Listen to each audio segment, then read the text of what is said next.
அவன் தகப்பனை அவசரப்படுத்தவில்லை. இந்த மூத்த குமாரன் காணப்பட்ட ஒரு குவாலிட்டி என்ன அப்படின்னா, அவன் தன் தகப்பனை அவசரப்படுத்தவில்லை. 15வது அதிகாரத்தின் 12வது வசனத்தை பாருங்கள், வாசியுங்கள். அவர்கள் விலகி வந்து தகப்பனை நோக்கி, தகப்பனே, ஆஸ்தியில் எனக்கு வரும் பங்கை எனக்கு தர வேண்டும் என்றான். அந்தபடி அவன் அவர்களுக்கு தன் ஆஸ்தியை. இளைய குமாரன் கேட்கிறான். கேட்கிறது தப்பான்னு கேட்டா கேட்கிறது தப்பு கிடையாது. ஆனா எதுக்கு கேட்கிறோம் அப்படிங்கிறது ஒரு முக்கியமான மேட்டர். அதுல இந்த மூத்த குமாரன் அதே வீட்டில தான் இருக்கிறான். இந்த மூத்த குமாரன் நீங்க பாத்தீங்கன்னா அவன் தன் தகப்பனை அவசரப்படுத்தவில்லை. பல நேரத்துல நம்ம என்ன நினைக்கிறோம் அப்படின்னா, யாக்கோபை போல தந்திரமாய் செயல்பட்டால் தான் இந்த காலத்திலே வாழ முடியும் என்று நாம் நினைக்கிறோம். அதனாலதான் கொஞ்சம் அவசரப்பட்டாங்க. ரெபேக்காலும் யாக்கோபும் அவசரப்பட்டாங்க. ரெபேக்காளுக்கு தெரியும் அல்லவா, ஈசா கிட்ட கூட யாக்கோபை குறித்த பிராமிஸ் சொன்னாரான்னு கேட்டா பைபிள் அப்படி இல்லை. ஈசாக்கு வேண்டிக் கொண்டான் தான் சொல்லப்பட்டிருக்கிறது. அவன் வேண்டிக் கொண்டதுனால ரெபேக்காள் என்ன ஆறாங்க? கர்ப்பவதி ஆறாங்க. வயிற்றுக்குள்ள எத்தனை பிள்ளைங்க? 2 பிள்ளைங்க. 2 பிள்ளைங்களும் உள்ள ஒன்றோடு ஒன்று மோதி கொண்டிருக்கிறாங்க. ஆமே. ரெபேக்காள் போய் கேட்க போறாங்க, இது என்னவாய் முடியுமோ அப்படின்னு கேட்கும் போது ஆண்டவர் பிராமிஸ் கொடுக்கிறார், மூத்தவன் இளையவனை சேவிப்பான். வாக்குத்தத்தம் இருக்கிறது. கர்த்தர் வார்த்தையை தந்தால் அதை நிறைவேற்ற அவர் வல்லவராய் இருக்கிறார். அந்த வார்த்தையை வாங்கிட்டு தான் தாயார் என்ன பண்றாங்கன்னா அவசரப்படுத்துறாங்க. உண்மையிலேயே ஏசாவை போல வேஷம் போட்டு ஈசாக்கு கிட்ட போகணும்னு யாக்கோபு கனவுல கூட நினைக்காத ஒரு மேட்ரு. யாக்கோபு அந்த பிளானே அவருக்கு கிடையாது. இது அவருடைய பிளான் கிடையாது. ஆனா ரெபேக்காள் என்ன பண்றாங்க அப்படின்னா, அப்படி ஒரு பிளான் அவனுக்குள்ள திணிக்கிறாங்க. இல்லைன்னா பார்த்துக்கோ நல்லா புரிந்து கொள்ளுங்கள். தந்திரமாய் சூழ்ச்சி பண்ணி ஒன்று அடையணும் அப்படிங்கிற ஒரு எண்ணம் ஒரு தேவ பிள்ளைக்குள்ள இருக்கவே கூடாது. உலகம் அப்படிதான் சொல்லும். நீங்க இப்படி இருந்தீங்கன்னா இப்படிதான் சொல்லும். அதுதான் நம்மளை என்ன பண்ண அப்படின்னா, ஏசாவை போல வேஷம் போட வைக்கிறது. ஏசாவை போல வேஷம் போட வைக்கிறது காரணம் என்னன்னா, யாக்கோபுக்கு இந்த பிளான் கிடையாது. யாக்கோபு தந்திரம் உள்ளவன் தான். ஆனா இந்த பிளானுக்கும் யாக்கோபுக்கும் சம்பந்தமே கிடையாது. அது மட்டும் இல்ல, தாயார் சொல்லும் போது யாக்கோபு சொல்றார், அம்மா ஒருவேளை நான் எத்தனை காணப்பட்டால் ஆசீர்வாதத்துக்கு பதில் சாபம் வருமே அப்படின்னு சொன்னாங்க. உடனே அவங்க உண்மையில் விழும் சாபம் என்ன சொல்றவங்கள நம்பவே கூடாது. அதே தாயார் தான் கூப்பிட்டு சொல்றாங்க, இங்க பாருப்பா, எதுக்குப்பா பிரச்சனை, நீ இங்க இருந்து ஓடிரு. ஆமே. இளையவன் அவசரப்படுத்துறான் தன் தகப்பனை. அந்த நேரத்துல மூத்த குமாரன் எதுவுமே பேசினதா பார்க்கவே இல்லை. ஆமே. ஒரு தேவ பிள்ளைக்கு தெரியணும் நம் போகும் வழியை அவர் அறிவார். ஒரு தேவ பிள்ளைக்கு தெளிவு இருக்கணும். அதோனியாவை குறித்து சொல்லப்பட்டிருக்கிறது, அவனும் தாவீதுனுடைய மகன் தான். சாலமோனை குறித்து சொல்லப்பட்டிருக்கிறது, அவனும் தாவீதுனுடைய மகன் தான். தாவீது மரண படுக்கையில் இருக்கும் போது அதோனியா என்ன பண்றான் அப்படின்னா, தன்னை தானே ராஜாவாக்குறதற்கு தன்னை ஃப்ரெண்ட்ல நிறுத்த என்னெல்லாம் பண்ண முடியுமோ எல்லாம் பண்றான். 1 ராஜாக்கள் 1வது அதிகாரம் அதனுடைய 5வது வசனத்திலே சொல்லப்பட்டிருக்கிறது, நான் ராஜா ஆவேன் என்று சொல்லி தன்னை தான் உயர்த்தி தனக்கு ரதங்களையும் குதிரைகளையும் குதிரை வீரரையும் தனக்கு முன் ஓடும் 50 காலாட்களையும் சம்பாதித்தான். தாவீது இருக்கும் போதே தன்னை ராஜாவாக காட்டிட்டு இருக்கும் போது எல்லாரும் என்னதான் சொல்லுவாங்க? அடுத்து ராஜாவா யார் தான் வருவா? அதோனியா தான் வரும். இந்த நேரத்தில் சாலமன் என்ன பண்ணிட்டு இருந்தாரு நினைக்கிறீங்க?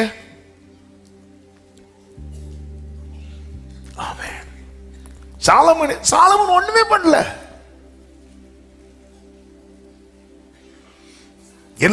எல்லாருடைய போக்கஸும் அதோனியா பக்கம் திரும்புது. ஏன்னா அவன் முந்தி கொண்டான், அவன் முந்தி கொள்ளுகிறான்.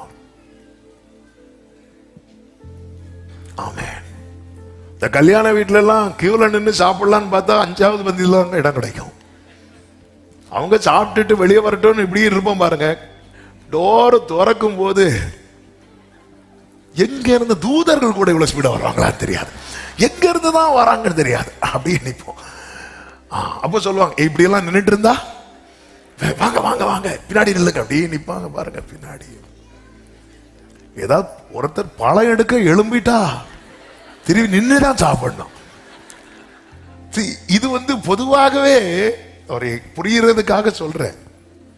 அப்படியெல்லாம் நின்றுட்டு இருந்தா வேலைக்காகாது. அப்படியெல்லாம் ஒரு தேவ பிள்ளை புரிஞ்சுக்கணும். அதோனியாவை மாதிரி இன்னைக்கு எல்லாம் அதோனியா மாதிரி செயல்பட்டாதான், யாக்கோப மாதிரி செயல்பட்டாதான். யாக்கோபே நீ வாங்கிட்ட, ஆனா உன் சாட்சி வீட்டுல என்ன தெரியுமா, ஏமாத்திட்டான். ஆமா, யாக்கோபுடைய சாட்சி அப்படிதானாங்க. அப்பாவும் ஏசாவும் என்ன பேசிட்டு இருக்கிறாங்க தெரியுமா, ஏமாத்திட்டான். அவன் வாக்குத்தத்தம் உள்ளவன் இல்ல, சாட்சியே போச்சு. ஆமே, இனி அந்த வீட்டுல நிக்க முடியுமா? சாட்சி இல்லாத இடத்துல நிக்கவே முடியாதுங்க. என்ன வேணாலும் வாங்கி, சாட்சி இல்லாத இடத்துல நிக்க முடியாது. யாக்கோபு ஏசாக்க சகோதரன் தான், ஈசாக்கு பையன் தான். ஆனா சாட்சி இல்லாத இடத்துல நிக்க முடியல. வாங்கிட்டான், ஆனா நிக்க முடியலையே. ஆமென். ரெபேக்காளே, தந்திரமா செயல்பட்டீங்களே. நீங்க மரித்த போது ஏசாதான கூட இருந்தா, யாக்கோபு கடைசி வரை உங்களுக்கு பார்க்க முடியவில்லையே. ஆமென், அல்லேலூயா, ஆமென். அதாவது கூடார வாசி யாக்கோபு நினைச்ச நேரத்துக்குலாம் வீட்டுக்கு போக முடியாது. ஏசாவுக்கு போகலாம். ஏசா தேவனால் வெறுக்கப்பட்டவன் தான், தெரிந்தெடுக்கப்படவில்லை, உண்மைதான். ஆனா ஏசா யாரை ஏமாத்தல. இன்னும் நீங்க பாத்தீங்கன்னா, ஏசா போய் தன் தகப்பன் இடத்துல, அப்பா என்னை ஆசீர்வதிங்கன்னு அவசரமே படுத்தல. ஈசாக்கு தான் கூப்பிட்டு சொல்றாரு, மகனே நீ போய் வேட்டையாடி சமைச்சு கொண்டு வா, நான் புசித்து ஒன்னு என்ன பண்ண போறேன், ஆசீர்வதிக்க போறேன். நிறைய விஷயம் நம்ம யார்கிட்ட தான் படிக்கணும் தெரியுமா? ஏசாப்ட இன்னும் அந்த சாப்டர் படிச்சீங்கன்னா கண்ணில் கண்ணீர் தான் வரும். யாக்கோபு ஏமாத்திட்டான், அவன் அழல. அவன் அழுதது எதுக்கு அழுதான் தெரியுமா? வேற ஆசீர்வாதம் இல்லையாப்பா, இப்படிதான். அவன் எடுத்துட்டு போட்டப்பா, உங்கள்கிட்ட வேற இருக்காப்பா. என்ன குவாலிட்டி பாத்தீங்களா? நிறைய விஷயம் ஏசாட்ட இருந்து படிக்கணும், கோலியாத்திட்ட இருந்து படிக்கணும். என்ன படிக்கணும்? அவன் டெய்லி காலையிலும் சாயங்காலம் அவன் தெய்வத்தின் நாமத்தை சொல்லுவான். நம்ம சொல்லணும்னா கனவுல பாம்பு வரணும், இயேசுவே, இப்படிதானே வருது. அவன் டெய்லி காலையிலையும் சாயங்காலம் வந்து நின்று தன் தேவர்களின் நாமங்களை சொல்லுவானா. படிக்கணும். பெலிசியர்ட்டு படிக்கணும். இப்ப அந்த டாபிக் வேற வேண்டாம். உடன்படிக்கை பெட்டி ஓபனி பிணைகாஸ் தூக்கிட்டு வரும்போது தளர்றாங்க. தளரும் போது அவங்களுக்குள்ள பேசி திடன் கொள்றாங்க. திடன் கொள்ளுங்க, தளராதீங்க, தோக்கதான் போறான், ஆனாலும் திடன் கொள்றாங்க.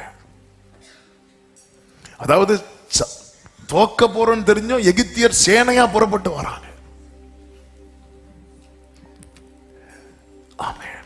இந்த ஒரு பைண்டை ஃபுல்லா ஓட நினைக்கிறேன். ஆனா ஒரு தேவ பிள்ளை புரிந்து கொள்ள வேண்டும். இடையில சரி வாங்கிட்டீங்க யாக்கோபை, நிக்க முடியல. ஏன் நிக்க முடியல தெரியுமா? நன்மை இல்லாததுனாலயா? இல்ல, சாட்சி இல்லாததுனால. சாட்சி இல்லாத இடத்துல நிக்க முடியாது. எவ்வளவுதான் வர முயற்சித்தாலும் நிக்க முடியாது. யாக்கோபு திரும்பி வரும்போது அந்த வீட்டுல யார அவன் தேடி இருப்பான்னு நினைக்கிறீங்க? தாயார. எவ்வளவு அழுதுருப்பான் ஒரு தேவ பிள்ளை. ஆமே, அதோனியா பாருங்க, நான் ராஜாவாவேன் என்று சொல்லி தன்னைத்தான் உயர்த்தி தனக்கு ரதங்களையும் குதிரைகளையும் ஃபுல்லா போஸ்ட் அடிச்சு ஓட்டிட்டான். அடுத்த ராஜா சாலமோன். சாலமோனுக்கு ஒன்னும் தெரியாது, அது வேற. ஒன்னும் தெரியாம இருக்கிறது வரைக்கும் நல்லது. ஆனா சாலமோனுக்கு நம்பிக்கை இருந்துச்சு. என்ன நம்பிக்கை தெரியுமா? சாலமோன் பிறந்த போது வேதம் சொல்லுகிறது, 2 சாமுவேல் 12:24 அவள் ஒரு குமாரனை பெற்றாள், அவனுக்கு சாலமோன் என்று பெயரிட்டான். அவனிடத்தில் கர்த்தர் அன்பாயிருந்தார். இந்த வார்த்தைய ஆமென் சொல்லும் போது ஒரு வார்த்தை சபைக்கு சொல்ல விரும்புகிறேன். உங்க மேல அவர் வச்ச அன்பு உண்மைன்னு நம்புறீங்கன்னா, எத்தனை அதோனியாக்கள் எழும்பினாலும் உங்கள் தலையை கர்த்தர் உயர்த்துவார். ஏன் சாலமோன் ஒண்ணு அவசரப்படல? ஏன் அவசரப்படல சொல்லுங்க? கர்த்தர் அன்பா இருந்தார். அடுத்து சொல்லுங்க.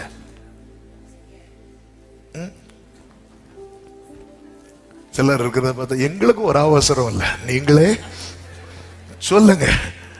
ஆமென். ஏன் தெரியுமா? அதோனியா எப்படி செயல்பட்டு இருக்கிறான் தெரியுமா? அவன் ஏன் இப்போ ராஜாவா செயல்படுறான்? ஏன்னா தாவீது எப்படி இருக்கிறார்? படுக்கையில இருக்கிறார். அதோனியா எப்படி பார்க்கிறான் தெரியுமா? அவர் என்ன செய்ய போறார்? சாக போறார். சாலமோன் எப்படி பார்க்கிறான் தெரியுமா? அவர் இன்னும் சாகல. அவர் இன்னும் சாகல. பார்வையே பாருங்க. ஆமென். மரணத்தை பார்க்கிறவர்கள் வேற, உயிர்த்தெழுதலை பார்க்கிறது வேற. அதோனி எப்படி பார்க்கிறான்னா, அவர் சாக போறார், அதனால நான் ஏதாவது செஞ்சாகணும். சாலமோன் எப்படி பார்க்கிறான்னா, அவர் இன்னும் சாகல, நான் ஏன் அவசரப்படணும்? எனக்குரியதை அவர் நிறைவேற்றுவார். அதுதானே யோபு சொல்கிறார், என் மீட்பர் பாசமின் மேல் நீர் வைத்ததினால் பறிக்க. ஆமென். பாசமின் மேல் glory. ஆமென். பெற்றோர் உயிரோடு இருக்கும் போது கவனிக்க மாட்டாங்க, மரண படுக்கைன்னு சொல்லும் போது ஓடி வருவாங்க சிலர். எதுக்கு தெரியுமா? அழகா அடிக்கிறீங்க கோரஸா. எழுதி வாங்கியிருப்பீங்களோ?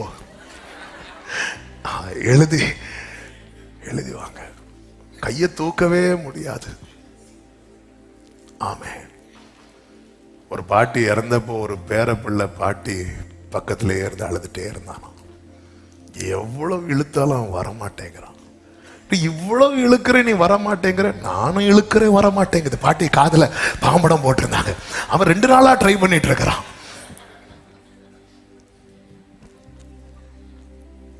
ஆமென். பிரியமான கர்த்தருடைய பிள்ளைகளை கேளுங்கள்.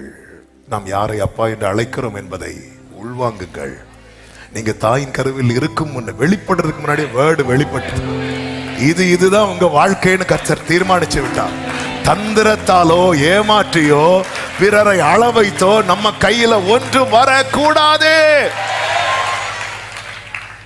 தந்திரத்தாலோ ஏமாற்றியோ பிறரை அள வைத்தோ, ஏசாவை அள வச்சுட்டு யாக்கோபு போனான்ல, யாக்கோபு வாழ்க்கை ஆசீர்வாதமா மாறுறது எங்க வச்சுனா யாபோக்காட்டின் கரையில.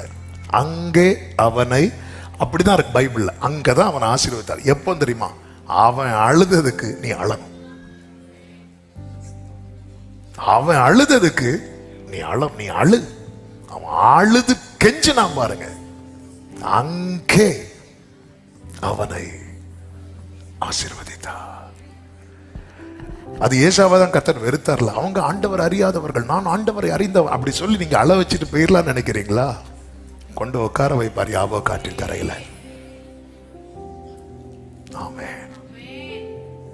அவர் சிறுமைப்பட்டவர்களுடைய கூப்பிடுதலை மறக்க மாட்டாராம். அந்த இடத்துல ரட்சிக்கப்பட்டவன் ரட்சிக்கப்படாது, அவன் சிறுமைப்பட்டவன். ஏசா அழுதது, அவனை ஏமாத்திட்டான், ரைட்டு தான். ஆனாலும் அப்போ உங்ககிட்ட வேற ஆசீர்வாதம் இல்லையாப்பா? அப்படிதான் அழுதான். என் அப்பாவால இப்போ என்ன ஆசீர்வதிக்க முடியலையே, அப்படிதான் அழுதான். ஆமென். இந்த அதோனியா என்னெல்லாமோ ட்ரை பண்ணி பார்க்கிறான். ஆனா சாலமோன் பாருங்க, வெயிட் பண்றான். சாலமோன் தான் உயர்த்தப்படுகிறான். இந்த அதோனியா பத்சேபாள் இடத்தில் வந்து சொன்ன ஒரு வார்த்தை உண்டு. 1 ராஜாக்கள் 2வது அதிகாரம் அதனுடைய 14, 15 வசனங்களை வாசியுங்கள். 15 வாசியுங்கள். அப்பொழுது அவன் ராஜ்யம் என்னுடையதா இருந்ததென்றும் ராஜ்யம் என்னுடையதா இருந்ததென்றும் நான் அரசாளுகிறதற்கு இஸ்ரவேலர் எல்லாரும் என்மேல் நோக்கமா இருந்தார்கள் என்றும் உங்களுக்கு தெரியும். ஆனாலும் ராஜ்ய பாரம் என்னை விட்டு தாண்டி என் சகோதரனுக்கு ஆயிற்று. கர்த்தரால் அது அவருக்கு கிடைத்தது. ஆமென் சொல்லுங்க பார்க்கலாம். தகப்பனை அவசரப்படுத்தாம. ஆமென். அப்பா அது நீங்க எனக்குள்ள தருவேன்னு சொன்னீங்க, உனக்கு தான் தருவேன்னு சொன்னேன், ஆனா நீ கேட்கல, அவன் வந்து கேட்டான் அவனுக்கு கொடுத்துரு, அப்படி சொல்ல மாட்டார். அவர் சொல்ல மாட்டார். ஒருவேளை நமக்கு நினைக்கலாம், ஒருவேளை ஆண்டவரை ஏமாத்திட்டா ஆண்டவருக்கு கண்ணு தெரியும். யாருக்கு கண்ணு தெரியல? ஈசாக்குக்கு தான் தெரியல. அதனாலதான் ஈசாக்கு எப்படி யாக்கோபிட்ட நீ யாருன்னு கேட்டாரோ அதே போல ஆண்டவர் யாபோக்காட்டின் கரையில வந்து கேட்டார், உன் பெயர் என்ன? இப்ப சொல்லு ஏசான்னு. நீ சொல்லும் போது உன் முன்னாடி ஏசாவை கொண்டு வந்து வைப்பார். இப்ப சொல்லுவோம் பெயர் என்ன? கண்ணு தெரியாதவன்ட்ட ஏசானா, கண்ணு தெரிஞ்சவர்கிட்ட யாக்கோபுனா. அல்லேலூயா. வருஷம் 20 கழிந்து நம்ம என்ன நினைக்கிறோம் தெரியுமா? வருஷம் தாண்டிட்டுல. மறுபடியும் சொல்லுகிறேன், இந்த மூத்த குமாரன் கொடுக்கிறார் பாருங்கள். இளைய குமாரன் கேட்டு வாங்கினது மூத்த குமாரன் கூப்பிட்டு கொடுத்து. இளைய குமாரன் தானே கேட்டான், அப்ப இளைய குமாரனுக்கு மட்டும் கொடுக்க வேண்டியதானே? பைபிள் சொல்லுகிறது, அந்தபடி அவன் அவனுக்கு என்று அல்ல, அவன் அவர்களுக்கு. லூக்கா 15:12 அவன் அவர்களுக்கு தன் ஆஸ்தியை பங்கிட்டு கொடுத்தான். ஆமென். தகப்பனை அவசரப்படுத்தவில்லை. ஈசாக்கு பாருங்க, எந்த காரியத்துக்காவது தன் தகப்பனை அவசரப்படுத்தினாரா அப்படின்னு பார்த்தா இல்ல. ஈசாக்குக்கு எந்த காரியமாவது குறைவுபட்டதா? இல்ல. எந்த காரியத்துக்குமே ஈசாக்கு தன் தகப்பனை அவசரப்படுத்தவில்லை. அதனுடைய ரிசல்ட் என்ன தெரியுமா? ஆதியாகமம் 25:5 சொல்லப்பட்டிருக்கிறது, ஆபிரகாம் தனக்குண்டான யாவையும் ஈசாக்குக்கு கொடுத்தான். தனக்குண்டான யாவையும். சாலமோனை நீ பிறக்கும் போதே உன் மேல அன்பு வச்சுட்டாரு. அவருடைய அன்பு உன் மேல இவ்வளவாய் வைக்கப்பட்டிருக்க, அதோனியா வந்து உன் சுதந்திரத்தை பறிக்க கர்த்தர் விடவே மாட்டார். ஒரு தேவ பிள்ளைக்கு இந்த நிச்சயம் இருக்க வேண்டும்.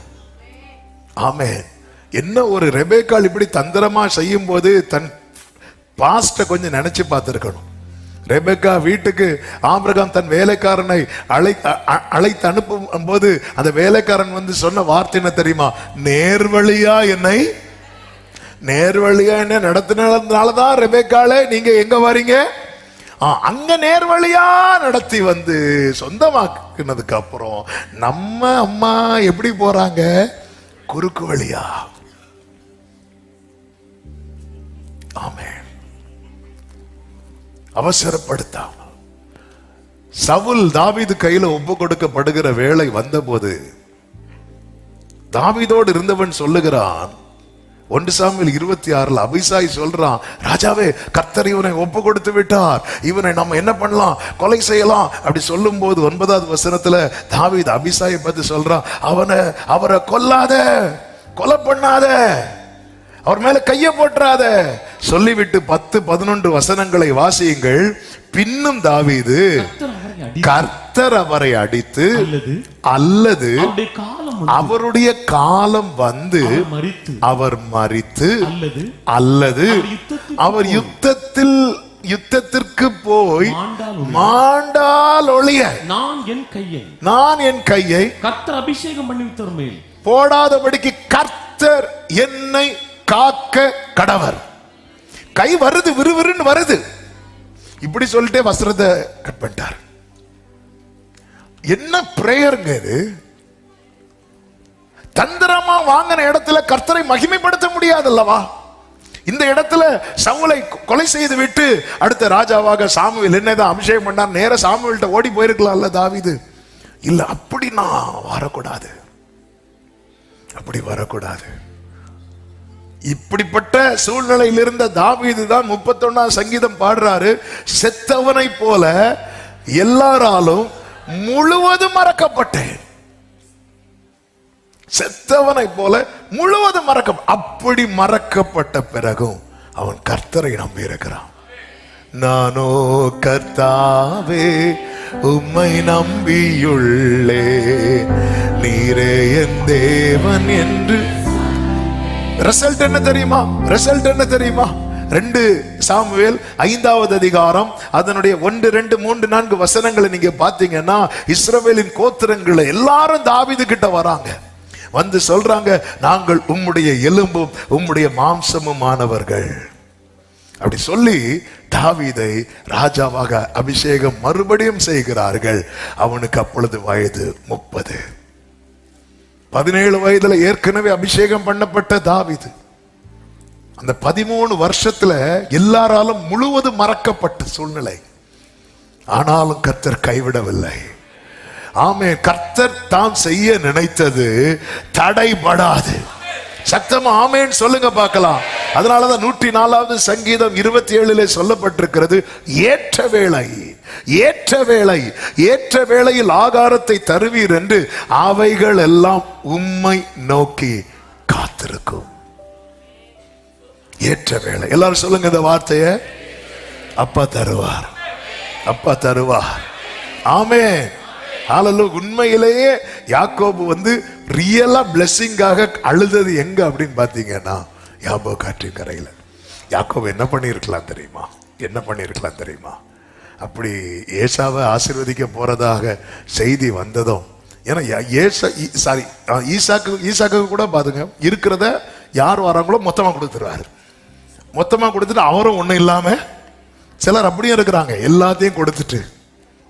சில பாருங்க பிள்ளைகளுக்கு மொத்தமா கொடுத்துட்டு இருந்து கண்ணை தள்ளிட்டு இருப்பாங்க. ஐயோ இது தெரிஞ்சிருந்தா, மொத்தமா கொடுத்துட்டு மொத்தம். அதனாலதான் சிலர் என்ன பண்ணுவாங்கன்னா, காலத்துக்கு பிறகு, அது பிள்ளைகிட்ட சொல்ல வேண்டாம், ஜெபம் மாறும். என்ன ஆண்டவரே இது? யாரு காலத்துக்கு பிறகு ஆண்டவரே? இது போகவும்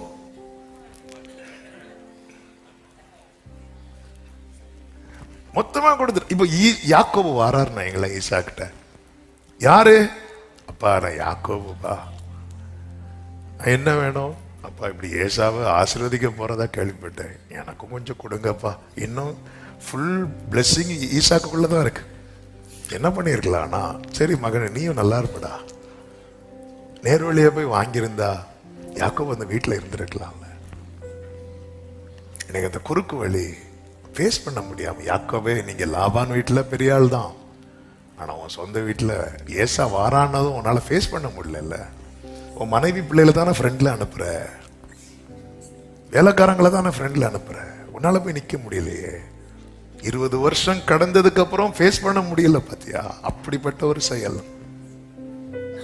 ஆமே. பிறரை ஏமாற்றி அவசரப்படுத்தி இல்ல, அதோனியாக்கு ஃபேஸ் பண்ண முடியல பாத்தீங்களா? சாலமோன் ராஜாவானதும் வந்து நிக்கிறான், அது என்னுடையதா இருந்துச்சு, ஆனா அது என்னை தாண்டி எத்தனை அதோனியாக்கள் தந்திரமாய் உங்க நன்மையை பறித்தாலும் ஒன்றை மறக்காதீங்க, நான் அவர் பிள்ளை. என் அப்பா இன்னும் உயிரோடு தான் இருக்கிறார். என் அப்பா இன்னும் உயிரோடு தான் இருக்கிறார். படுக்கையில் இருக்கிற ஒரு தகப்பனுக்கு சாலமோனுக்கு செய்ய வேண்டியதை செய்ய முடியுமானால், சிங்காசனத்தில் இருக்கிற என் தகப்பனுக்கு நல்ல கரங்களை தட்டி, படுக்கையில் இருந்த ஒரு தகப்பனுக்கு தன் பிள்ளைக்கு செய்ய வேண்டியதை செய்ய முடியுமானால், சிங்காசனத்தில் இருக்கிற என் தகப்பனுக்கு எனக்கு செய்ய வேண்டியதை எத்தனை பேர் நம்புறீங்க? நல்ல கரங்களை தட்டி ஆமென் சொல்லி. ஹல்லேலூயா. அவர் உயிரோடு இருக்கிறார். என் மீட்பர் உயிரோடு இருக்கையிலே எனக்கு என்ன குறை உண்டு? நீ ஈசாக்கு போய் ஆபிரகாம் அவசரப்படுத்துறாரா? அப்பா அடுத்த அக்டோபர் வந்தா 30 அப்படி சொன்னாரா? அப்பா முடியெல்லாம் நிறைக்க ஆரம்பிச்சிட்டு. யாருக்கு? எனக்கு தான். நீங்க கவனிச்சீங்கன்னா தெரியும். ஏன்னா அப்பா இருக்காருல்ல, அப்பா எப்படி உயிரோடு இருக்கிறார், அப்பா இருக்கிறார்ல. அந்த ஈசாக்குக்கு ஆபிரகாம் எல்லாம் தனக்குண்டான யாவையும். ஆமென். 10 பாயிண்ட் சொல்லி இருக்க கூடாது. பிரியமானவர்களே, இந்த அனுபவத்துல கேளுங்கள், அவர் அவசரப்படுத்தாதீங்க. அவசரப்படுத்தினா தரமாட்டார், தருவார். ஆனா அப்படி வேண்டாம். நீங்க உண்மையிலே அவர் இஸ்ரவேல்னு யாக்கோபை எங்க ஆசீர்வதிப்பார் நினைக்கிறீங்க? பெத்தேல்ல கொண்டு வந்து. ஆனா யாக்கோபு எங்க இருந்து வாங்குவாரு தெரியுமா? யாபோக் ஆற்றின் கரையில. என்னதான் யாபோக் ஆற்றின் கரையிலிருந்து வாங்கினாலும் அவர் உண்மையிலே அவராக வந்து எங்க கொடுக்கிறார்னா பெத்தேல்ல தான். இனி உன் பெயர் யாக்கோப் எனப்படாமல் இஸ்ரவேல் எனப்படும். இனி உன் பெயர். ஆமென். 35வது அதிகாரம் அதனுடைய 9 முதல் பாருங்கள். யாக்கோபு பதான் அராமிலிருந்து வந்த பின்பு தேவன் அவனுக்கு மறுபடியும் தரிசனமாகி அவனை ஆசீர்வதித்து. இதுதான் அவராக வந்து கொடுக்கிறது. அவனை ஆசீர்வதித்து இப்பொழுது உன் பேர் யாக்கோபு. கொஞ்சம் வெயிட் பண்ணுங்க. இதுக்கு முன்னாடி இதே காரியம் தானே நடந்துச்சு யாபோக் ஆற்றின் கரையில. அவர் என்ன சொல்லுவார் தெரியுமா? இனி உன் பெயர் யாக்கோபு. 32வது அதிகாரம் 28வது வசனம். நீங்க ஸ்பீடா சொன்னீங்கன்னா நான் இந்த வசனத்தை எடுத்திருக்க மாட்டேன். நீங்க அமைதியா இருந்து எடுத்துக்க வச்சு ஒரே பாயிண்டோட முடிக்க வைக்கிறீங்க. ஆமா, 32:28. அப்பொழுது அவர், நானே வாசிக்கிறேன், உன் பேர் இனி. இங்க இப்பொழுதுன்னு சொல்லல, இனி. நிறைய பேர்ட்ட இனி சொல்லிட்டு இருக்கிறார். ஆமே. இனி இனி உன் பெயர் இஸ்ரவேல் எனப்படும். என்னைக்கு படுமோ? ஆமே. பிறக்கும் போதே நம்ம மைண்ட்ல பிள்ளைங்களுக்கு அப்படி இப்படின்னு நமக்கு நம்முடைய திராணி கேட்ட போல செட் பண்ணி வச்சிருப்போம். ஹல்லேலூயா. ஆமென். அது வந்து இனி. ஆனா அந்த டைம் வரும் பாருங்க, இப்பொழுது. அதுதான் 35:10. இப்பொழுது உன் பெயர் யாக்கோபு, இனி உன் பெயர் யாக்கோபு எனப்படாமல். இப்பொழுது உன் பெயர் யாக்கோபுன்னா வாக்குத்தத்தம் வாங்கிட்டோம். யாராதான் இருக்கிறான் சொல்லுங்க? யாக்கோபு. இனி உன் பெயர் யாக்கோபு எனப்படாமல் இஸ்ரவேல் என்று உனக்கு பெயர் வழங்கும் என்று சொல்லி அவனுக்கு இஸ்ரவேல் என்று பெயரிட்டார். என்னதான் பிள்ளை வயிற்றுல இருந்தாலும் பெயர் வச்சிருப்போம். பெயர் வச்சாலும் எக்ஸ்ட்ரா இன்னொரு பெயர் எடுத்து வச்சிருப்போம். எதுக்கு?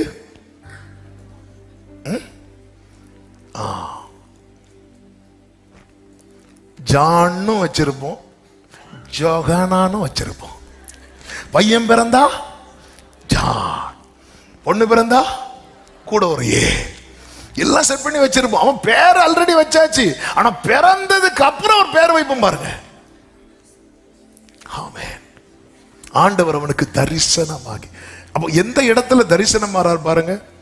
ஏற்கனவே தரிசனமான இடத்துல. அப்ப நான் நம்புறேன் ஆண்டவர் அங்க வந்ததே பேர் வைக்கதான். ஆனா மடியில இருக்க மாட்டேங்கிறானே. இந்த மடியில உட்கார வச்சு பேர் வைப்பாங்கல்ல, உட்கார மாட்டேங்கிறானே. அவன் ஓடி போய் ராகேல கட்டி பிடிக்கிறதுலயே குறியா இருக்கிறான். ஆண்டவரே இந்த ஸ்தலம் இந்த ஸ்தலம் சொல்லிட்டு ஒரே ஓட்டம் ஓடி யாபோக்காற்றின் கரையில அழுதத ஃபர்ஸ்ட் அதே பெத்தேல்ல தானங்க அவர் வந்தார்.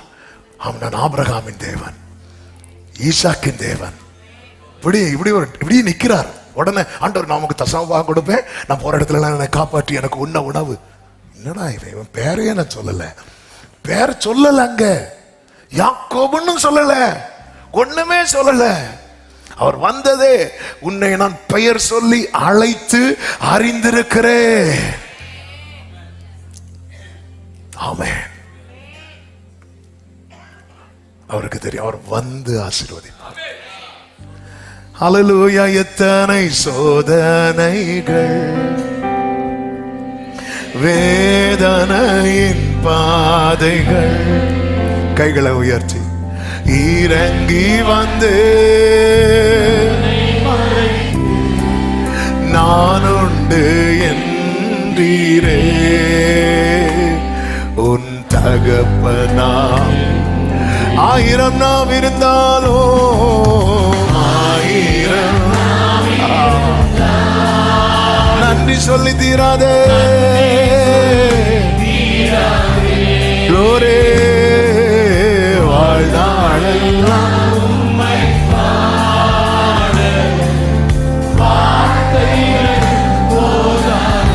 நான் உள்ளளவோ நான் உள்ளளவோ துதிப்பே.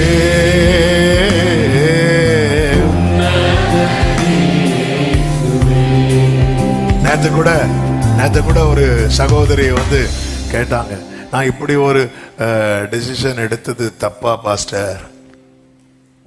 நீ கொஞ்சம் ஞானமா இருந்திருக்கணும், நீ கொஞ்சம் முந்தி இருக்கணும், அப்படி இப்படின்னு கொஞ்சம் விட்டு கொடுத்த காரியம்.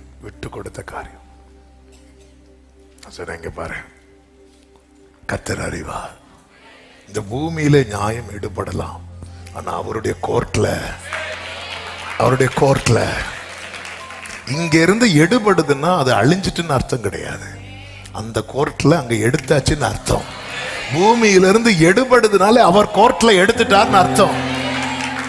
ஹை கோர்ட்ல இருந்து எடுபட்டுனாலே அது எங்க போகுது? சுப்ரீம் கோர்ட் போகுது. பூமியில உன் நியாயம் எடுபடுகிறது என்றால் கவலைப்படாத, பரலோக கோர்ட்டுக்கு போயிட்டுன்னு அர்த்தம். ஆமென் சொல்லுங்க பார்க்கலாம். ஹல்லேலூயா. போர்த்திபார் கிட்ட யோசேப்பின் நியாயம் எடுபட்டது, அது ராஜா கோர்ட்டுக்குள்ள போயிட்டு. கர்த்தருடைய செயல்கள் வந்து இங்க உங்களுக்கு நியாயம் எடுபடுதா? அப்ப நம்ம ஐயோ அப்ப நம்மளும் யாக்கோபு போல தந்திரமா இல்ல. உடனே நம்ம மைண்ட் அப்படி வேண்டாம். ஹல்லேலூயா. கர்த்தர் அறிவார். யாக்கோபை ஏசா பார்க்க வரும்போது எப்படி வந்தா தெரியுமா? 400 பேரோட. அன்னைக்கு அழுக. என்னதான் ஏசாவை வெறுத்தேன்னு சொன்னா ஆண்டவருக்கு ஏசாவை பிடிக்கல, அப்படி கிடையாது. அந்த 2 பேர்ல ஒருத்தனை என்ன பண்றார்? தெரிந்தெடுக்கிறார்.